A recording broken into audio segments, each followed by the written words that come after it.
let me deviate a little, related din ito sa ating unused appropriations. No? Gusto ko lang ibahagi sa atin yung nangyari do sa, and this affects our economy, even yung investor confidence. You know, I have it on good information that yung announcement na ginawa, yung statement na ginawa ni ex-Congressman Saldico, na nagbintang siya na 100 billion, sinasabi niya na utos daw ng Pangulo na isingit sa BICAM. Your Honor and I both know that the 100 billion, and we went over, I know na, both of us went through the list independently or separately. And you and I agree na totoo yung listahan ng 100 billion pesos. Talaga nasingit sa BICAM. But yung sinasabi ni Saldico on social media as posted, na nag-deliver siya ng 25 billion representing the 25% commission di umano para kay Presidente, that I will attest na hindi totoo. No? Yun talaga absolutely untrue or false. Untrue or completely false. Why? Because, you know, last Sunday, I received a call from the camp of former Undersecretary Roberto Bernardo. Ang sinasabi niya, noong nakita niya si Saldico sa social media na nagsasabing merong 100 billion di umano inutos ng Pangulo na isingit sa BICAM, napag-alaman ko from Undersecretary Bernardo na may mga tao sa Malacanang, not the President, not authorized by the President, who misrepresented him. I will name some of them. Undersecretary Adrian Bersamin. He name-dropped the President, making Saldico believe na utos ng Pangulo na ipasok sa BICAM yung insertions na 100 billion. Now, Yusek Trigib Olaybar.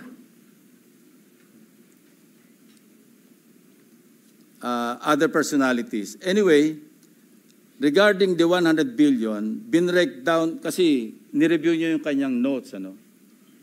This is all related even to the appointment of Secretary Recto to be the Executive Secretary. As he is now the acting, I guess acting kasi hindi naman pwede magbigay ng ad interim appointment because Congress is not in recess, di ba? So, okay. Anyway, ang sabi niya sa akin, hindi po totoo yan, Mr. Senator. Kasi ang breakdown ng 100 billion, 81 billion, yun yung na-assign sa DPWH. Yung 29 billion, other agencies. Hindi niya alam.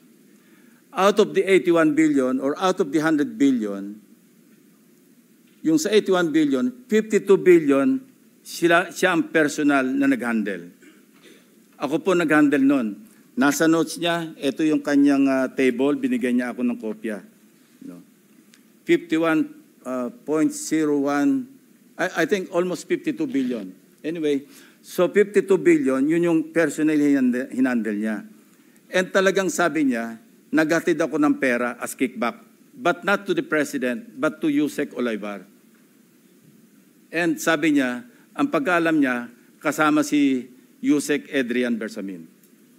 8 billion pesos, Mr. President, in at least 10 deliveries.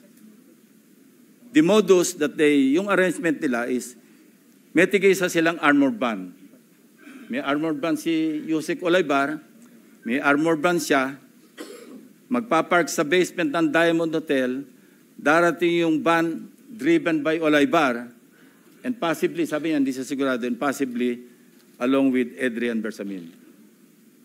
Bakante yung armored van, ipapark, idadrive yung isang van na puno ng pera. Ranging from 800 million hanggang 2 billion. Umabot ng 2 billion only because sometime in March, yung kanyang date na sinasabi from, I think, March hanggang April, yung delivery. Very good nga raw siya, sabi ni Yusek Olaybar, kasi nakakapag-deliver. Ang biggest kasi naipon, because March 11, natatandaan niya, inaapuran niya na si Undersecretary Olaybar, nakunin na kasi napupuno na at saka matagal na nakapark.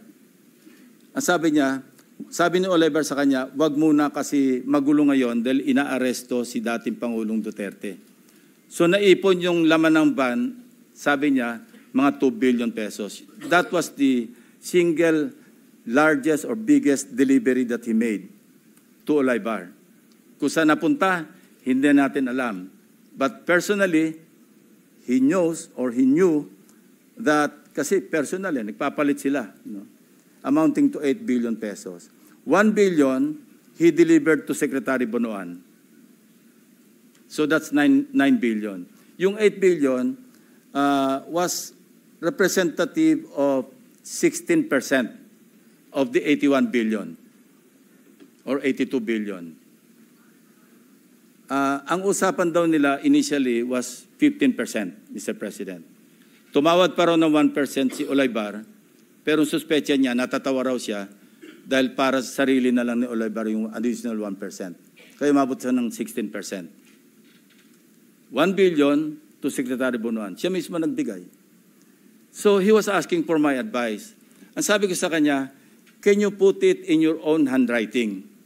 And I'll see to it that it will reach the President.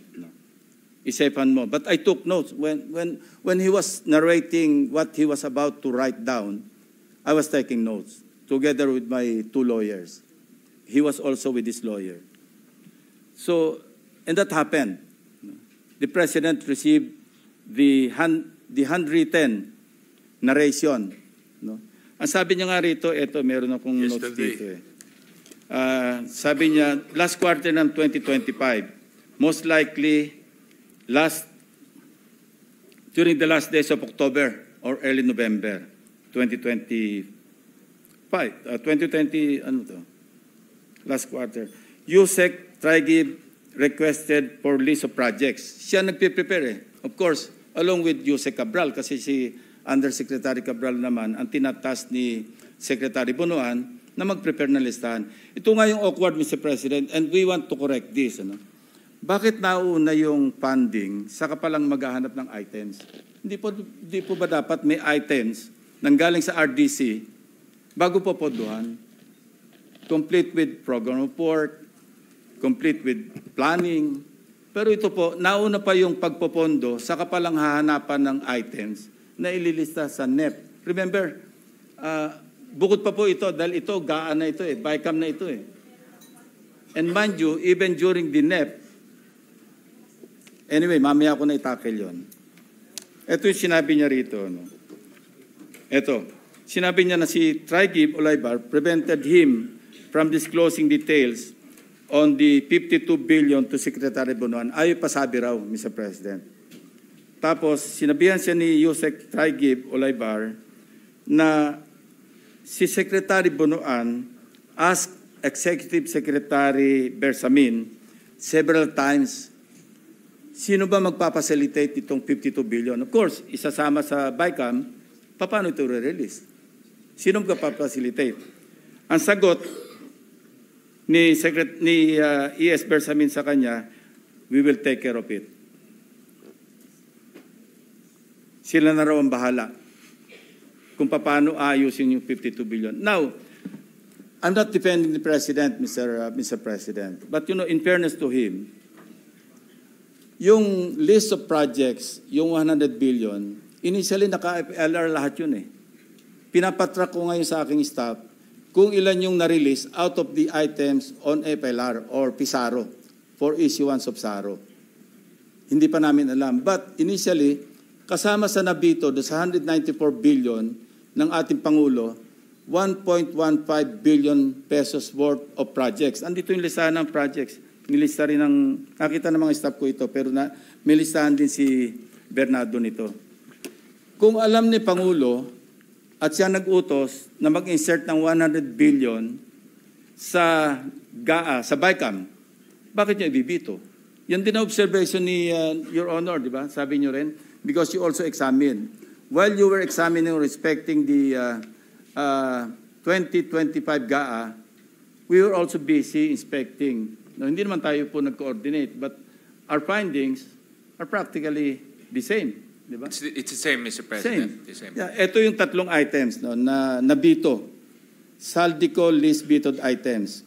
GAA Volume 1C, page 849. Construction of cruise port and facilities package, Puerto Princesa City. 250 million. 800, page 822. Construction of multipurpose building, Government Center, Barangay Gadani, Tayum, Abra. Page 322, construction of riverbank structure including irrigation system, integration along Polo River at Sitio Lawaan, upstream, right side, Mall Wall, Cebu, package 3, 100 million. Total, 1.15. Kung yung gusto kasi ng iba, paniwalaan natin na sa Pangulo ang nag-utos mag-insert. But it doesn't make sense to me, Mr. President. That's why I'm trying to explain this to our colleagues and to the members of the DBCC family para maliwanagan naman natin, and in the presence of the media, maliwanagan naman natin na hindi kasama ang Pangulo. Kasi, yan, common sense. Siya nag-utos, ibibito niya. Siya nag-utos, i-EFLR niya. Interjection, Your Honor. Yes, sir. Just for clarity, the handwritten note, letter was given to the President yesterday. As I think Monday, Mr. President. Yesterday. And at 2 p.m. And thereafter, he asked there for were resignations. He asked for the resignation. In this case, Mr. President, courtesy resignation is a euphemism for firing. Yeah. All right, thank you. You know, Mr. President, the President is a very kind-hearted person. You know, I would have suggested to the person who brought to the President or delivered to the President the handwritten narration of Mr. Bernardo. I would have suggested na tanggalin niya and then order an investigation. Otherwise, how can you insulate the President kung courtesy resignation? But you know, that's water under the bridge because it did not happen, Mr. President. And I will still strongly suggest that an investigation is in order. Because, you know, you cannot, you know, just fool around and misrepresent the President of the Republic of the Philippines. No matter how kind-hearted he is, let's not take advantage. Yun po yung nakakasama ng loob. Ito pa yung aking notes, di ba? Sinabi niya, narinig niya si Saldico. Ito, I heard Saldico's statement that he delivered 25 billion to President Marcos and Speaker Romualdez, representing the commitment for the 100 billion. This could not be true because I handled the 52 billion pesos and I caused the delivery of the commitment for the 52 billion to Yusek Traigib Olaybar. Personally, Mr. President. So let this be a lesson to everyone, no? To all of us. You know, sometimes kala mo lulusot ka. Pero sooner or later, it will catch up with you. Especially if you do it habitually. Who would know that the President would include in his SONA, mahiya naman kayo? Who would know that I and my staff would work after hearing the President's message on several case studies, Oriental Mindoro, First Bulacan District? Who would know that Senator Marcoleta would call for a motu proprio investigation in the Blue Ribbon Committee? Wala po nakakaalam nito. Para rin itong mga projections, wala makakapredict. These are, you know, unpredictable variables that could explode right in our faces, and it would be too late for those responsible to repent. Ang masama rito, Mr. President, apektado yung buong bansa eh. naglayo ang investors. Stock market is down. Yun po yung masakit dito. So, I'm appealing to our co-workers in government. I think we have reached the point na dapat isipin natin, enough is enough.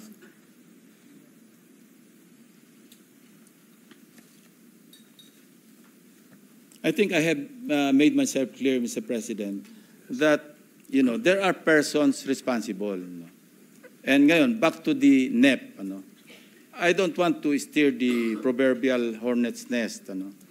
Pero ito pa yung isang practice. Alam nyo, sinabi ko na nga ito na, and I think the distinguished sponsor will agree with me, that the 2025 GAA is the most corrupt. Lagi natin sinasabi ito.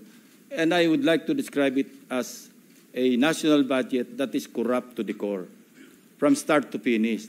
I have a document that I have also acquired. NEP pa lang, katakot-takot na po yung naka-insert. I've seen in that document, yung ilan lang ang aking babanggitin.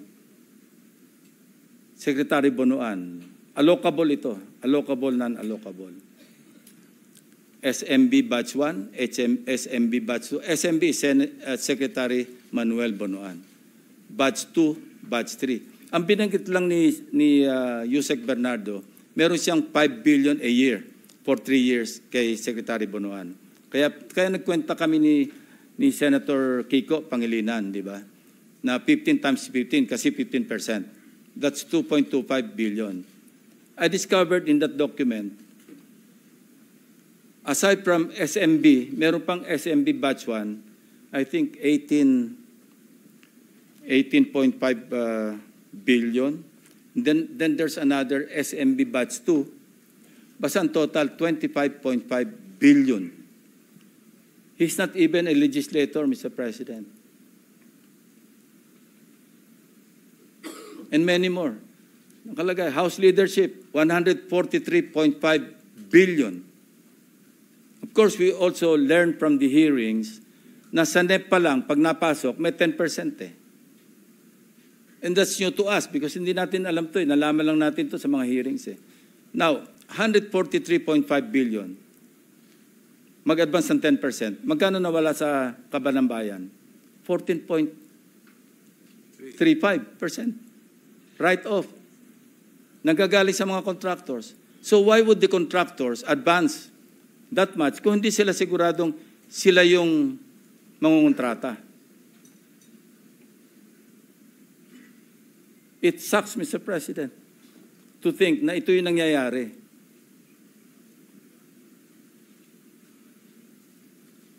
Mr. President. Yes, Mr. If I may, President. this might not be related to the budget, but since na pag-uusapan na rin po itong issue, paano po, and if the permission of Senator Lacson, base ho sa inyong kwento ho, sa inyong salaysay, si Yusek Trigive at si ang PLLO dati, si Adrian Bersamin, nakapag-insert po ng 81 billion in the BICAM. Paano po itong dalawang tao na hindi naman po high level ang kanilang posisyon na kumbinsi ho ang mga mambabatas na mag-insert ng 81 billion pesos po sa BICAM? Perception, Mr. President. Sinong hindi maniniwala kapag Bersamin ang nagsabi na utos ni Presidente na mag-insert kayo? Now, regarding the items, may tulong po yung DPWH.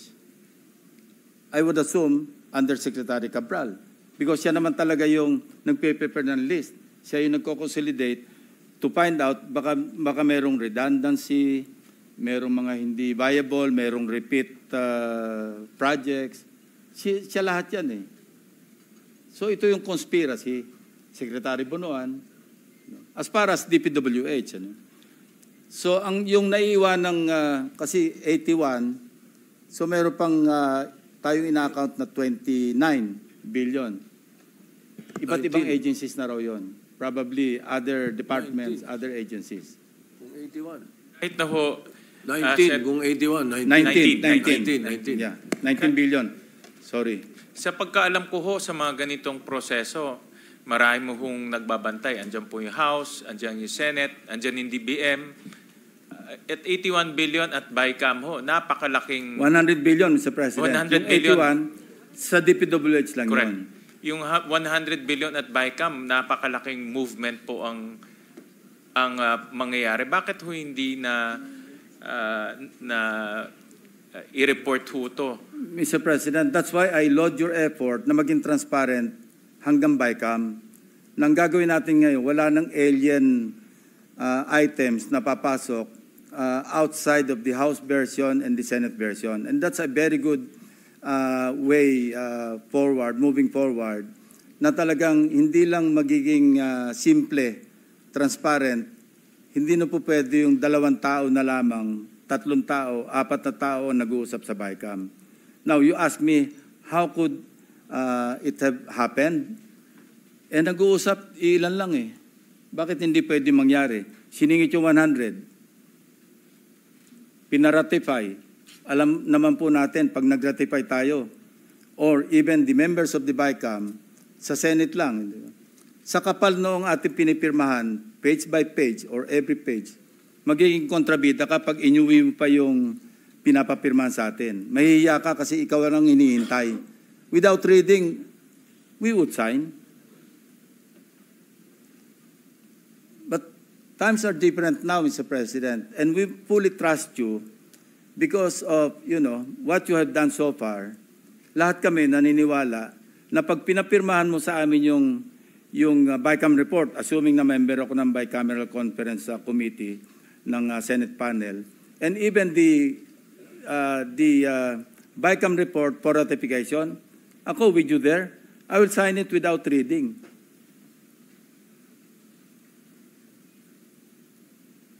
But the point is, Mr. President, first, ang gusto ko lang i-emphasize, i-reiterate, wala pong kinalaman ang Pangulo at wala siyang natanggap na 25 billion at wala ring delivery si Saldico. Imposible, sabi nga ni Bernardo, imposible siya mag-deliver ng 25% kasi ako yung nag-handle, ako nag-deliver ng 8 billion. Saan kukuha ng 25 billion si Saldico? Yung 81 billion, by the way, yung 29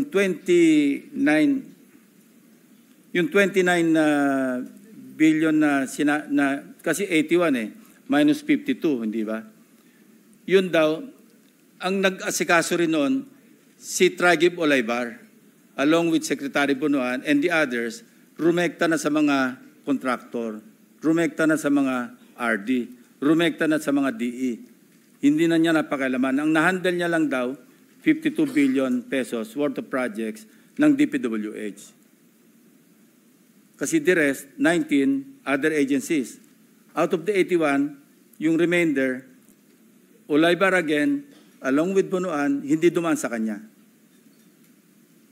That's how the syndicate worked, Mr. President. Mr. President, kino-confirm ko, hindi ho kami nag-usap ni Senator Lacson. But review ko ho yung mga projects at ganun rin po nakita namin na about 1.1 billion 150 Yeah. ang na veto po ng Pangulo. So yun rin po yung akin na isipan kung ito po ay manggagaling sa kanya, bakit naman niya i-veto to? At nakita rin ho namin yung mga, may tinignan din ho yung mga list of contractors ho doon. Kasi in-identify ho yung mga contractors. Marami ho sa contractors ay kasali rin po doon sa mga maanumalyang flood control. Nakita ho namin na nandiyan po sila Alpha and Omega General Contractor, ito po yung Diskaya. Si Wawaw Builders, nandiyan rin po. Si Legacy Construction na pinatawag natin dito, QM Builders. So ang ibig sabihin nitong mga contractors na nakita natin sa flood control, present rin dito sa 81 billion worth of projects. So, well, thank you, Senator Lacson, for your very eagle-eyed analysis on this matter. At yan rin po yung aming pag-iingatan moving forward, lalo na pagdating sa BICAM. At mentioned this many times na hindi na ho tayo papayag doon sa mga alien na projects, meaning projects na wala po sa original proposal at bigyan nilang papasok sa BICAM. I mentioned this many times dahil unang-una hindi ho na pag-usapan yan at pangalawa, masisira po yung buong budget process. And then live stream. The Yes, BICAM, whether big or small, will be live stream. There will be no more small BICAM. It will be live stream, no, this budget. So Irene will no longer cry. And I hope this, you know, Alam What- niyang alam ko. and I hope, Mr. President, what Senator Gatchalian has started can be sustained sana. Not only in the 2026 budget, sana all the way na. Kasi this is a painful lesson para sa atin lahat, Mr. President. You know, it pains me to see familiar names, some of them. The Executive Secretary is a good friend of mine, Mr. President. It pains me to mention his name.